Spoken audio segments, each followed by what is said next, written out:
වලස්සම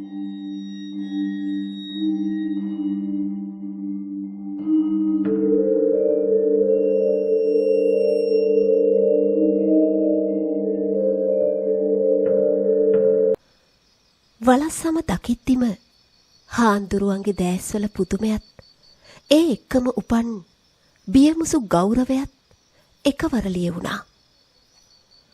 කපුරාල උන්නැහේ අතේ තිබුණු මන්තර පොතත් දේව කන්නලව්වට අල්ලන් උන්නු පන්දමත් බිම වැටෙන්ට නොදී අල්ලගත්තේ ඇඟිලි වෙවුලක්දිමයි.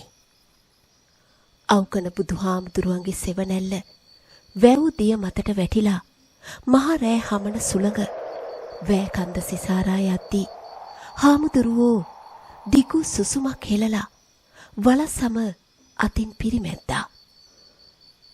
ජයසේන උන්නාන්සේ ඒ කියන්නේ රිටිගල මහසොහොන් දේවතාවා තාමත් මේ පිම්බිම දිහා ඇස්සැරලා බලනවා. උන්නාන්සේ තොට මේක දීලා මෙහාට එව්වේ නිකමට නෙවේ කුම්බරයෝ.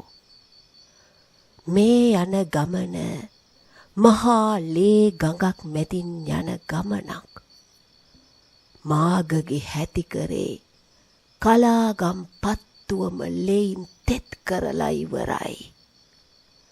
වෑ කන්ද උඩ ඉඳන් බලද්දී හැම තැනම පේන්නේ ගිනි ජාලා විතරයි. හාමුදුරුවෝ එහෙම කියද්දී කුම්බරා දනින් වැටිලා හාමුදුරුවන්ගේ පාමුල වැලි පිහදාලා නලල තිව්වා. ඔහුගේ සිරුරේ මස් පිඩු තද වෙලා තිබුණේ හරියට කළු ගලක් වගේ. අවසරයි අපේ හාමුදුරුවනේ. මාගගේ සෙනවිවරු 3 දෙනෙක් මේ පැත්තට එන බව ආරංචි. උන් එන්නේ කලා වැවේ දිය කඩුල කඩලා මේ අවට තියෙන පන්සල් වනසලා නිදන් හරන්ට. රිටිගල මහ උන්නාන්සේ මට අණ කෙරුවේ උන්ගේ එකෙක්ටවත් මේ පස් පාගන්ට ඉඩ නොදී බොටු කඩලා බිලිදෙන්ට කියලා. මට කඩවර අපච්චිගේ පිහිටයි කුරුම්බර උන්නාන්සේගේ ආශිර්වාදයයි විතරක් ලබා දීලා අනුශාසනා කරලා වදාරන්ට. කපුරාල උන්නැහේ සෙමෙන් පියවරක් ඉස්සරහට තියලා කුම්බරාගේ උරහිසට අතක් තිව්වා. කපුරාලගේ දැස්වල තිබුණේ වෙනස්ම තේජසක්. කුම්බරයෝ තෝ යන්නේ සාමාන්‍ය හටනකට නෙවෙයි. මාගගේ සේනාවේ ඉන්නවා දඹදිවින් ආපු මන්තරකාරයෝ. යක්කුවාගේ සටන් කරන යෝධයෝ.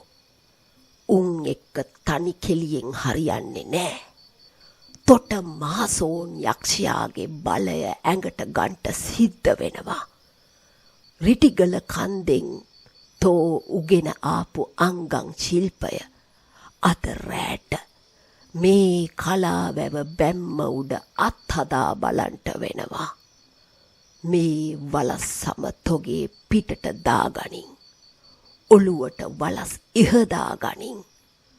අමාවක කළුවරේ තෝ පේන්ට ඕනේ මහසෝන් යක්ෂයා වාගෙමයි. කපුරාල කීදේ අසා කුම්බරා හිස සැලුවා. ඔහු වලස් සමගෙන තම කරමත රඳවා ගත්තා. වලස් ඉහ හිසලා ගත් විට ඔහුගේ පියකරු පෙනුම තව තවත් දරුණු වුණා. සැබවින්ම කළුවරේ බලන ඕනෑම එකෙකුට පෙනෙන්නේ රිටිගල කැලයෙන් බැස ආ මහසෝන යක්ෂයාමයි. හාමුදුරුවනේ මට යන්ට අවසර. හැබැයි මං එනතෙක් මේ වැව් බැම්ම උඩ කඩවර අපච්චිගේ පහන නිවෙන්ට අරින්ට එපා. ඒ පහන් දැල්ල තමා මගේ නේත්තරාවලට පාර පෙන්නන්නේ.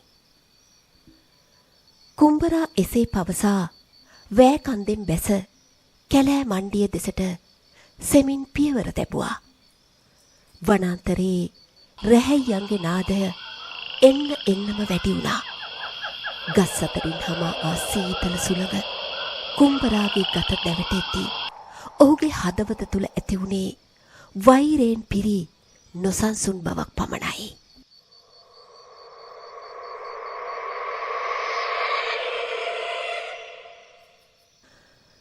රාත්‍රී යාමයේ ගෙවී යද්දී කලාවැව ඉසව්වට සැතපුම් කිහිපයක් ඈතින් පිහිටි මාගගේ බලකොටුව දෙසින් අශ්වයන්ගේ කුරහඬ ඇසෙන්නට වුණා.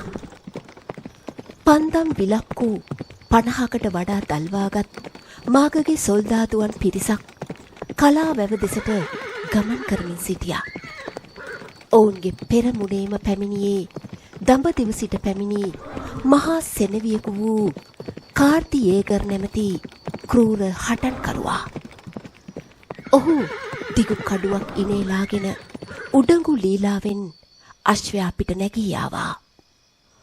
වෙල්ලසාමි, අර පෙනෙන්නේ කලාවැව බැම්ම නේද?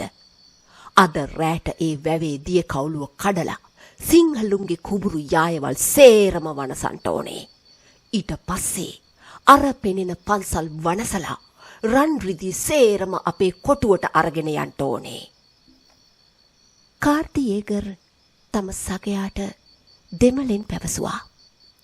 ඔහුගේ සගයා වුණු වෙල්ලසාමි සිනාසෙමින් ඒට උත්තර දුන්නා. සැනවිතුමනි, ඒත් මේ පළාතේ මිනිස්සු කියනවා රිටිගල පැත්තෙන් එන මහා යක්ෂයෙක් මේ වැව රකින්නවා කියලා.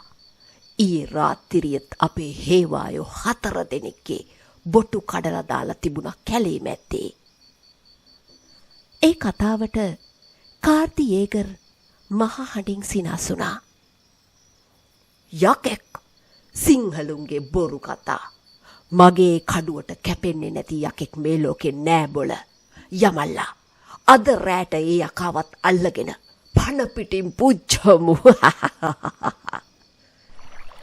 සේනාව කලාවැව බැම්ම අසලට ළඟා වෙද්දී මුළු පරිසරයම අමුතුම නිශ්ශබ්දතාවයකින් වෙලී ගියා.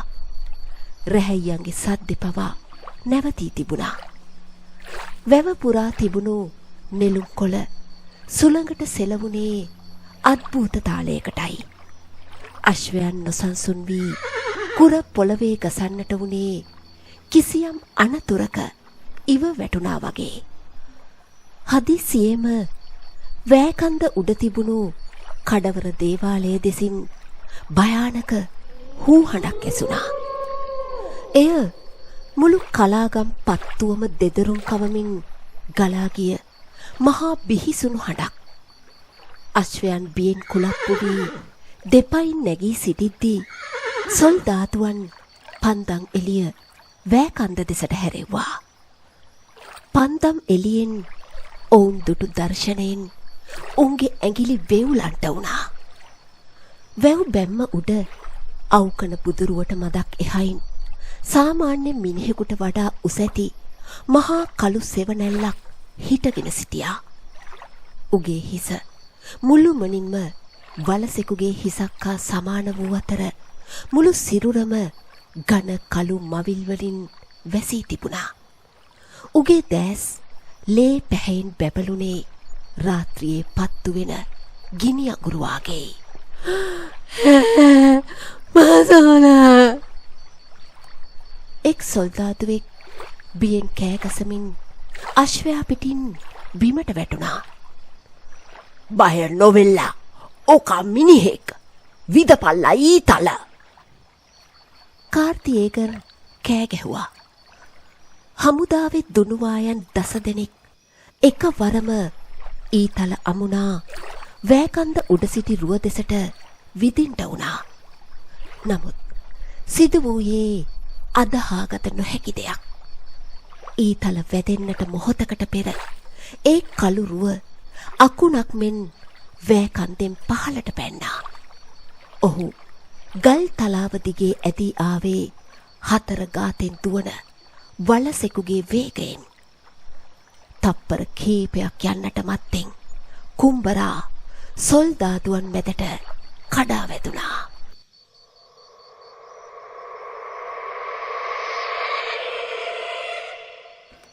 පළමු පිම්මෙන්ම ඔහු එක් අශ්වාරෝහකයෙකුගේ ඇඟ මතට පැන ඔහු බිමට ඇද දමා දෑතින්ම ඔහුගේ ඔළුව කරකවා කඩා දැමුවා.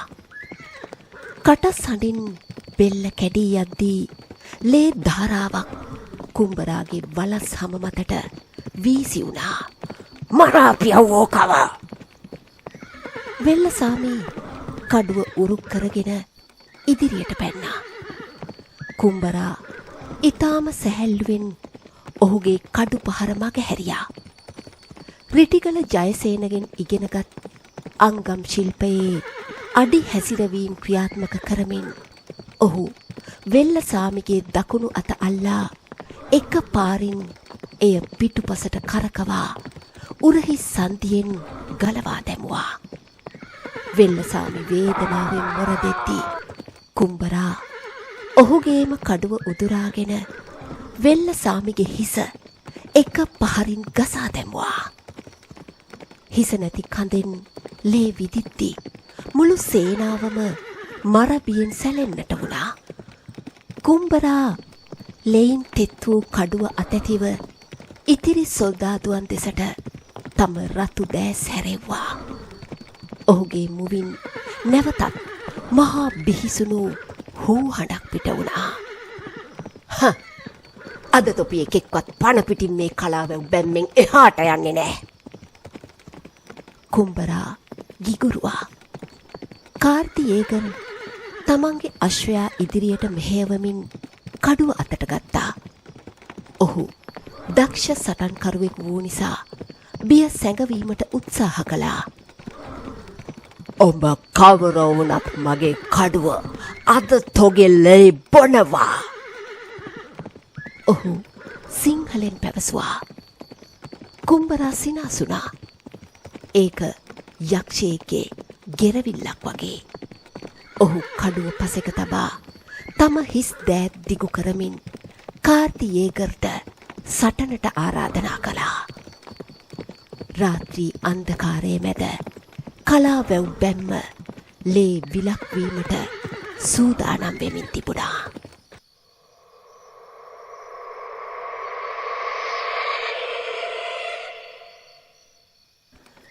කාර්තියේගර් තමන්ගේ අශ්වයාට විලුඹෙන් ඇන දෑතින්ම මහා කඩුව උරුක් කරගෙන කුඹරා දෙසට පැන්නා.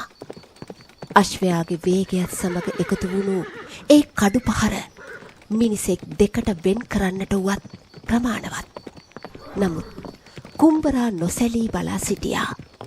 කඩු තලය තමාගේ හිස මට්ටමට එනවත් සමගම ඔහු වම් පසට ශරීරය මාරු කරමින් සිංහ පිම්මකින් අශ්වයාගේ බඩ යටින් රිංගා ගියා. ඒ එකම දකුණු අතින් අශ්වයාගේ පසුපස ගාතයක් තදින් අල්ලාගත් කුඹරා තමා සතු අසීමිත පුරුෂ ශක්තිය යොදා මුළු අශ්වයාවම එක පැත්තකට පෙරලා දැම්වා. දෝංගාමින් අශ්වයා වෑකන්ද උඩ පත බෑවෙද්දී කාර්තියේගර් දූවිලි අවුස්සමින් බිමට වැටුණා. ඌට නැගිටින්නට ඉඩක් නොදුන් කුඹරා ගොරවමින් කාර්තියේගර්ගේ ඇඟ මතට පැන්නා. යකෝ පරදේශක්කාර හැති කරේ. තොපි හිතුවද මේ හෙළදීපේ පස් පෑගුවම අපි තොපිට නිකන් යන්න දෙවි කියලා. තොපේ මාගයට කියාපියව් රිටිගල මුල කරන කඩවර අප්පච්චිගේ මහසෝන් උත්තමයාගේ දරුවෝ තාමත් මේ පොළවේ ජීවතුන් අතර ඉන්නවා කියලා. කුඹරා ගොරෝසු හඬින් කෑගසද්දී කාර්තියේගර් බියෙන් ගැහෙමින් තම ඉනේ තිබුණු කුඩා සිරිය ඇද කුඹරාගේ පපුවට ඇන්නා. නමුත් වලස් හමට වැදුණු සිරිය ලිස්සා ගිය අතර එයින් කුඹරාගේ කෝපය තවත් වැඩි වුණා. ඔහු කාර්තියේගර්ගේ බෙල්ලෙන් තදින් අල්ලා පොළවෙන් උඩට එසෙව්වා. අනේ මව බුරන්ඩපා. කාර්තියේගර් අවසන් වරට සිංහලෙන් කෙඳිරුවා. තොපි අපේ පන්සල් වනසද්දී කිරිසප්පයෝ කඩුවෙන් කොටද්දී අපේ අඟනන්ගේ වස්තර ගලවද්දී උන් ඔය විදිහටම වැඳ වැටෙන්න ඇති. උන්ට නොදුන්නු සමාව මන් තොට දෙයිද බොල. එසේ පැවසූ කුඹරා කාර්ති යේගර්ගේ දෑත් දෙපැත්තට ඇද උගේ පපුව මැදට තම දන හිසෙන් තද පහරක් ගැසුවා. පපුවට කූඩුව කුඩුපට්ටම් වී යද්දී සෙනෙවියාගේ මුවින් ලේ ධාරාවක් පිට වුණා. කුම්බරා උගේ අප්‍රාණික සිරුර වෑ කන්දෙන් පහළ තිබුණු කලා වැවේ දිය කවුළුව දෙසට වීසි කළා. නායකයා මියගිය බවදුටු ඉතිරි සොල්දාදුවන් 10-12 දෙනා කඩු කිනිසි පවා බිම දමා අශ්වයන්ද හැර දමා පණ පේරා ගන්නට හිස් ලූලු අත දිව යන්නට වුණා.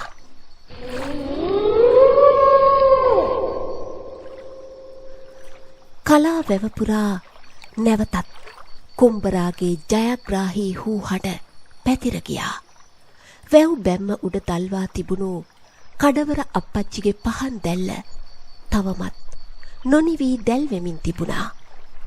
කුම්බරා වැව් දියෙන් මුහුණකට සෝදාගෙන ඇඟේ තැවරුණු ලේ පිස දමා හාමුදුරුවන් සහ කපුරාල සිටි ස්ථානයට සෙමින් සෙමින් ඇවිද ගියා.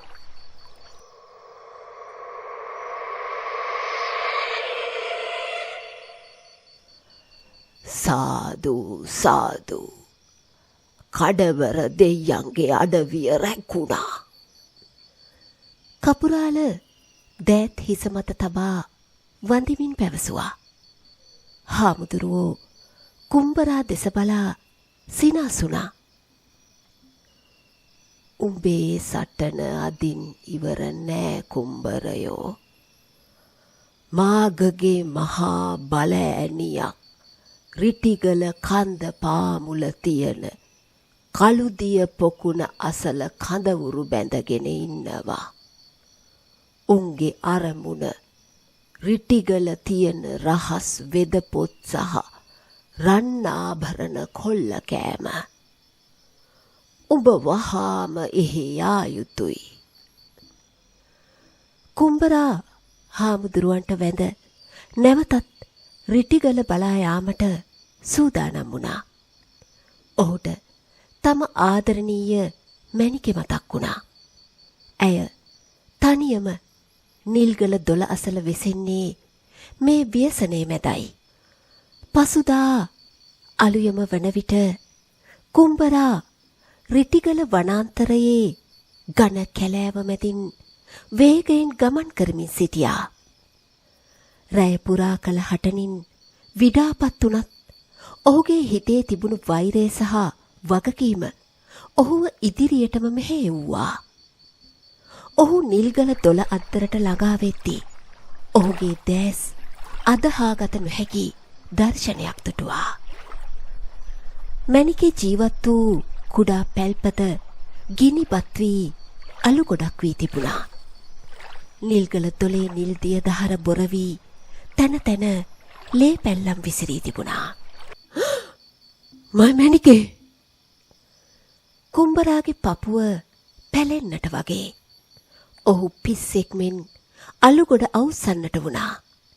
එහි කිසිදු මල සිරුරක් තිබුණේ නෑ. ඉන්පසු ඔහු පොළව දෙස බැලුවා. එහි තිබුණේ බරැති සපත්තු අඩිසලකුණු කිහිපයක් සහ මැණිකේගේ වැටී තිබුණු වලලු කැබැල්ලක් පමණයි. මාගගේ බල්ලෝ! උම්මගේ අහිංසකීව අරන් ගිහින්. කුම්බරාගේ දැස් නැවතත් රතු වී ලේ පාට වුණා.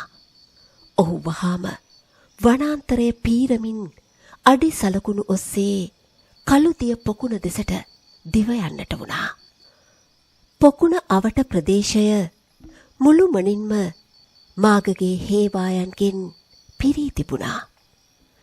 විශාල ගිනිමැල කිහිපයක් දල්වා තිබුණු අතර උන් මත්පැන් බොමින් මුවන් පුලුස්සමින් සතුටු වෙමින් සිටියා. එක් විශාල ගසක කඳක මැණිකේව තදින් ගැටගසා තිබුණා. ඇගේ චීත්තරෙද්ද ඉරී ගොස් තිබුණු අතර ඇගේ නෙත්වලින් කඳුළු ගලා යමින් තිබුණා. ඇය බියෙන් ගැහෙමින් සිටියා. හැබොල මේ කෙල්ල හැඩයි නෙව.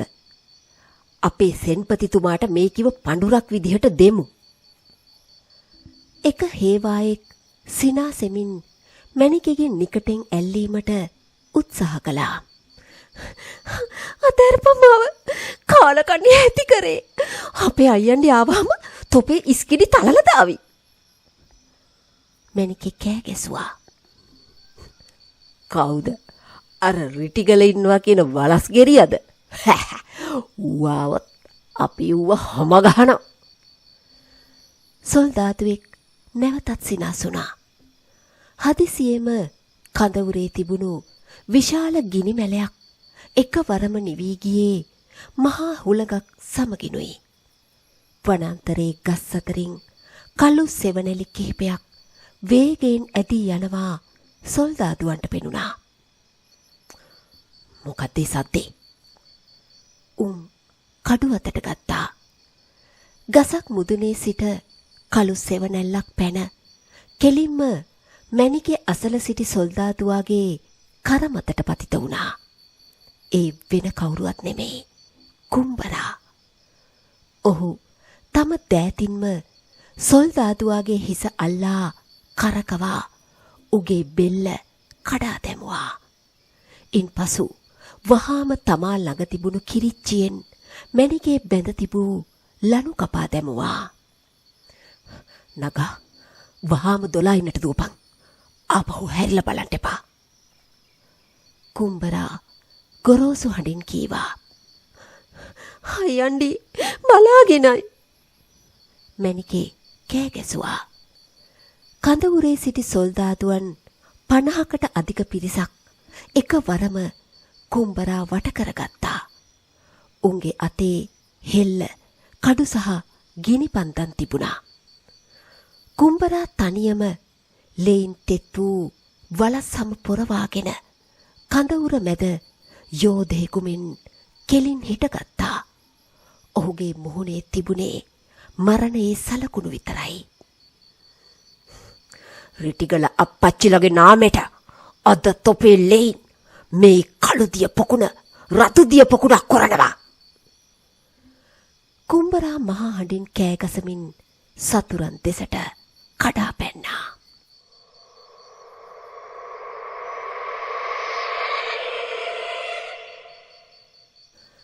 කුම්බරාගේ පළමු කඩු පහරින්ම සොල්දාදුවන් දෙදෙනෙකුගේ අත් කඳෙන් වෙන් වී වීසි වී ගියා. උන් මරලා තෝනි දෙති කඳවුරේ ඉතිරි උන් දරාගත නොහැකි බියකින් මූණට මූණ බලාගත්තා. විදපල්ලා ඔකගේ පපුව සිදුරු වෙලා යන්ට. හමුදා නායකයෙක් කෑ ගැසුවා. ඒ සැනින් ඊතල 5ක් 6ක්ම කුම්බරා දෙසට පියාඹා ආවා. ඉන් ඊතල 2ක්ම කුම්බරාගේ උරහිසටත් කලව ප්‍රදේශයටත් බරපතල ලෙස වැදුනා. නමුත් රිටිගල ජයසේන උත්තමයා උගන්නා තිබූ මාරාන්තික අංගං හරඹයන්හි එන රුධිර පිපාසිත ආවේශය කුම්බරාගේ ගත පුරාම දිව යමින් තිබුණා. තමාට දැනෙන වේදනාව පසෙකලෑ කුම්බරා ඇඟට වැදුණු ඊතල දෑතින්ම ඇද ගලවා දමා ලේ වගුරවමින් සතුරන් දෙසට කඩා පැන්නා. ඔහු වෘකයෙකුමෙන් සතුරන්ගේ බෙලි හපා කෑවා. උන්ගේ කඩු පහරවල් වැදෙද්දී කඩු තල පවා කැබලිවලට කැඩී බිඳී ගියා. හිස් නැති කඳන් අත්පා අහිමි වූ සොල්දාදුවන් දොළ අයින දිගේ පාවී යන්නට වුණා. කඳවුරේ තැන තැන දැල්වුණු මැලයන් වල ලී කොටවලින් ඇවිලුණු ගින්නෙන් මුළු කළුදිය පොකුණ අවටම රත් පැහැගත්තා. සැබවින්ම කුම්බරා පැවසූ පරිදිම කළුදිය පොකුණේ ජලය සතුරන්ගේ රතු ලෙයින් පිරී ඉතිරී ගියා. මහසෝන අපිට ගහනවා දුවපල්ලා.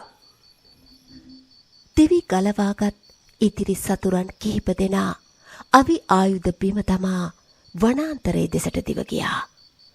මුළු සටන් බිමම නිශ්ශබ්ද වන විට කුම්බරා දනහිස් දෙකෙන් බිම පත පෑවුණා. ඔහුගේ සිරුර පුරාම සතුරන්ගේ කඩු පහරවල් සහ ඊතල පහරවල් දුසිමකට වඩා තිබුණා. ලේ අධික ලෙස වහනය වීම නිසා කුම්බරාගේ පෙනීම බොඳ වෙමින් තිබුණා. අයන්ඩි අයන්ඩි ඈතින් දිව ආ මැණිකේ ලෙයින් තෙත් වී අඩ පනව සිටි කුම්බරා අසල දන ගසා හැඬුවා. ඇය තම ඉරුණු වස්ත්‍රයෙන් කොටසක් කිරා කුම්බරාගේ තුවාල බැඳීමට තෙත් කළා. මැණිකේ මය අම්මා අඬන්න එපා. මං මේ පොළවට මගේ යුතුයකම ඉටු කළා. රිටිගල ආරණ්‍යත් කලාවැවත් රැකුණා. මට දැන් යන්න අවසරයි. කුම්බරා අපහසුවෙන් සුසුම් හෙළමින් ඈතින් පෙනෙන රිටිගල කඳු මුදුන දෙස බැලුවා. ඒ දෙසින් මහසෝන් යක්ෂයාගේ යයි සිටිය හැකි අද්භූත සෙවණැල්ලක් Taman දෙස බලා හිස සලනවාක් මෙන් ඔහුට පෙනුණා. උඹ බය වෙන්න එපා මැණිකේ. මං මලත් මේ රිටිගල රැකගන්න මං ආයෙත් එනවා.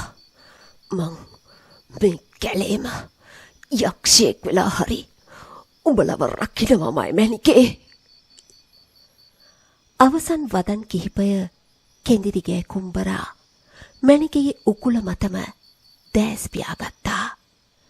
රිටිගල වනාන්තරයේම සලිත කරමින් මහා හුලඟක් හමා ගිය අතර ගස් මුදුන් වලින් කොළ හැලී ඔහුගේ ප්‍රතාපවත් දේහය වසා දැමුවා.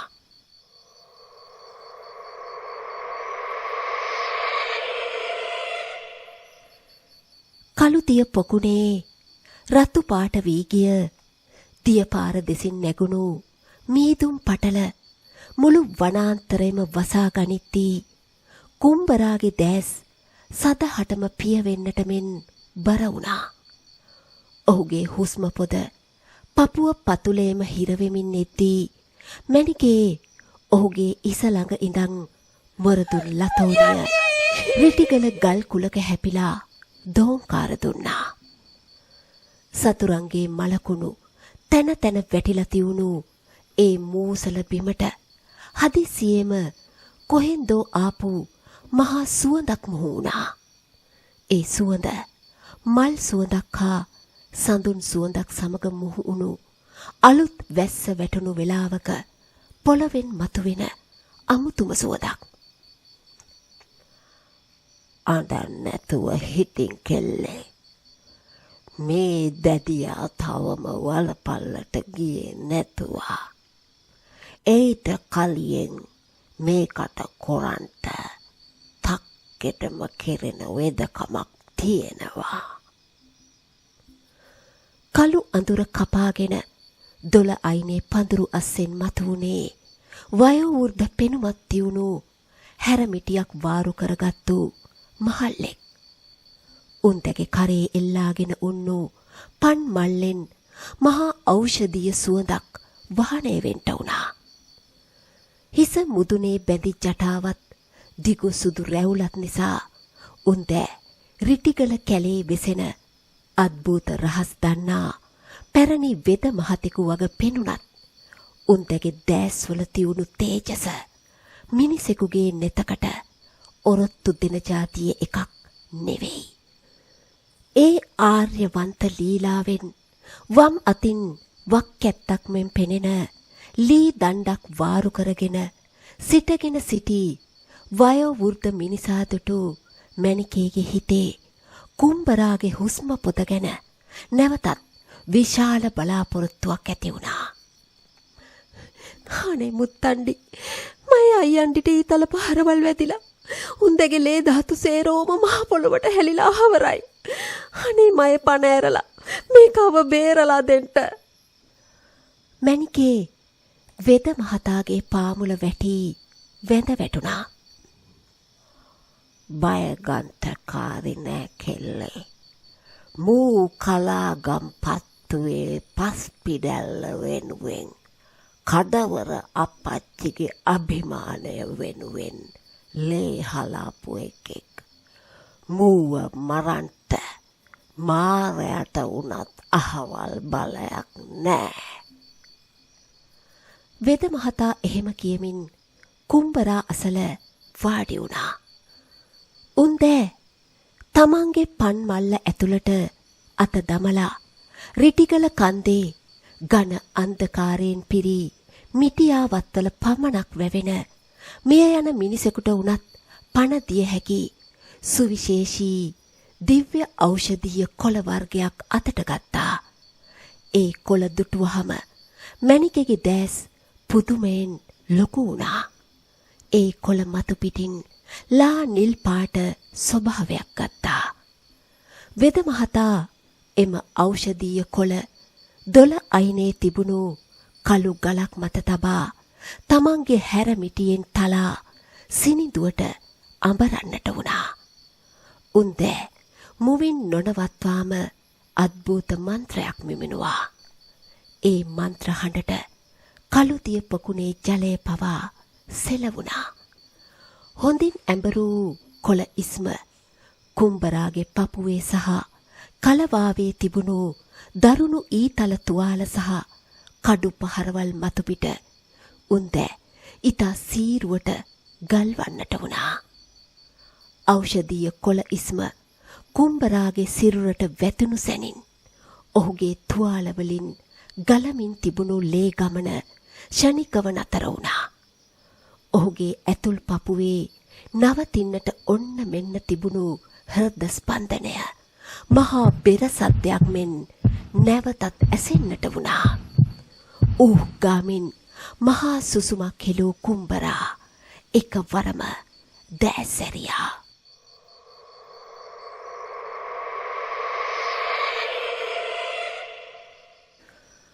ඔහුගේ දැස්වල තිබුණු අඩපණ ගතිය නැති වී පෙරටත් වඩා තේජවන්ත දිලිසෙන ලේ පැහැයක් මතුවී තිබුණා. ඔහු කෙලින්ම නැගිට්ටේ කිසිදු තුවාලයක් සිදු නොවූ යෝධයෙකු වගේ. ඔහුගේ ගතට අමුතුම දේව වරමක ශක්තියක් ලැබී තිබුණා. කෝ අර සොලි හැති කරේ මං උන්ව නහනවා. කුම්බරා වටපිට බලමින් ගොරවන්නට වුණා. ඉවසපන් කුම්බරයෝ. වෙද මහතා නැගී සිටිමින් සංසුන් හඬින් පැවසුවා. සතුරන් පරද්දා අහවරයි. උඹේ දෑතින් මේ පොළොව ආරස්සා වුණා. දැන් උඹට තියෙන්නේ මේ කෙලිවත් කැන්දාන නිල්ගල ගම්මානෙට ගිහින් උඹේ හත් අමුණ අස්වද්දන්ටයි. මේ හෙළ දෙරණ රැකගන්ට තොපේ ලේ උරුමය ඉදිරියට ඕනේ. කුම්බරා වෙද මහතා දෙස බැලුවා. ඒ මොහොතේ අහසේ තිබුණු මීදුම් පටල අහක් වී අවකන බුදුරුව දෙසින් ආ මහා ආලෝකයක් වෙද මහතාගේ සිරුර මතට පතිත වුණා. වෙද මහතාගේ වයෝවෘද්ධ පෙනුම මැකී ගොස් වම් අතින් වක්කැත්තක් සහ දකුණතින් ගිනි පන්දමක් ගත් රන් තොරණේ මුර කරන මහා කඩවර දෙවි හාමුදුරුවන්ගේ රුව ෂණිකව දර්ශනය වී අතුරුදහන් වුණා. මයේ කඩවර අප්පච්චි. කඩවර අප්පච්චි තමන්ගේ ගම් කොටුවේ උපන් මේ අභීත දරුවාගේ ජීවිතය රැකදෙන්ට වෙද මහතෙකුගේ වෙස් වලාගෙන සටන් බිමට වැඩම කර තිබුණා. කුම්බරා සහ මැණිකේ දෙදෙනාම එකවරම පොළවේ දිගා වී දෝත් මුදුනේ තබා ඒ දිව්‍යමය බලවේගයට නමස්කාර කළා. ඔවුන් නැවත හිස ඔසවා බලද්දී වෙද මහතා එතන සිටියේ නැහැ. කළුදිය පොකුණ අසල තිබුණේ සංසුන්ව හමන සුළඟ පමණයි.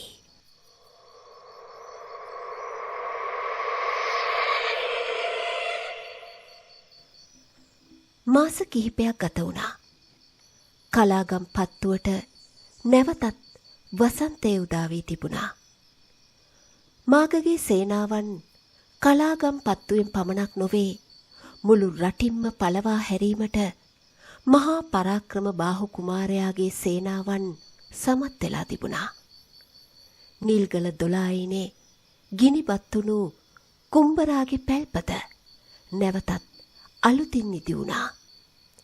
එක් අලංකාර උදෑසනක සූර්ය දිව්‍ය රාජයා රිටිගල කඳු මුදුනින් වඩිද්දී කුම්බරා තමන්ගේ සරම කැහැපොට ගසාගෙන දෑතින්ම උදළු කෙටියත් අරන් කුඹුරු යායට බැස්සා. කුඹුරේ නියර උඩ මැණිකේ හිටගෙන වුණා. ඇගේ අතේ මැටි කලයක් තිබුණා. ඇය කුම්බරා දෙස බලා ආදරණීය සිනහවක් පෑවා. ඇගේ උදරය මදක් ඉදිරියට නෙරා තිබුණේ රිටිගල අඩවිය රකින්නට මීළඟ අභීත පරම්පරාව මෙලොවට බිහි වෙන්නට ආසන්න වග කියන්න හේ. කුම්බරා කුඹුරේ පස් පිඩක් කපා දමා උදළු කෙටියට වාරු වී රිටිගල කන්ද දෙස බැලුවා. ඉන්පසු ඈතින් පෙනෙන කලා වැව් වෑ කන්ද දෙස බැලුවා. මැණිකේ මයි අම්මා බලාපන් අර වෑ කන්ද දිහා. එදා ඒක ලෙයින් රත වුණාට අද ඒකෙන් ගලාගෙන එන්නේ අපේ මිනිස්සුන්ගේ කුස පුරවන නිල් දියවර. රිටිගල මහා උන්නාසෙත් කඩවර අපච්චිත් මේ අඩවිය සදාකාලිකවම රකින්නවා සත්තයි. මැණිකේ හිස සැලුවා. ඒ විතරක් නොවේ අයියන්ඩි. අපේ මිනිස්සු අදටත් කියනවා මේ පලාතට මොනම ව්‍යසනයක් ආවත් ඒකෙන් බේරගන්ට වල සමක් පොරෝගත්තු මහා යෝධේ කැලෙන් මතුවෙනවා කියලා. ඒ වෙන කවුරුවත් නොවේ. මයි වාහේ වග මන් දන්නවා. ඒ කතාවට කුම්බරා මහා හඬින් සිනාසුණා. ඒ සිනහව මුළු යාය පුරාම දෝංකාර දුන්නා. එදා සිට කුම්බරා සහ මැණිකේ රිටිගල අඩවියේ සතුටින් ජීවත් වුණා. කුම්බරා තමන්ගේ හත් අමුණම අස්වද්දා රටටම බද්දුන් මහා ගොවි රජෙක් වුණා. නමුත් අමාවක පෝයදාට කලාගම් පත්තුවට කළුවර ගලා එද්දී කුම්බරා තවමත් තමන්ගේ බලස් හම කරලාගෙන කඩවර දේවාලයේ පහන් දැල්ල දෙස බලා මේ පින්බිම සතුරන්ගෙන් මුදවා ගැනීමට සීරුවෙන් පසුවන රහසිගත මුරකරුවා ලෙස තම දිවුරුම අකුරටම ඉටු කළා. රිටිගල අභිමානයත් කලාවැවේ දියවරත් හෙළ දෙරණේ නිදහසත් සදාකාලිකවම සුරෙකුණා.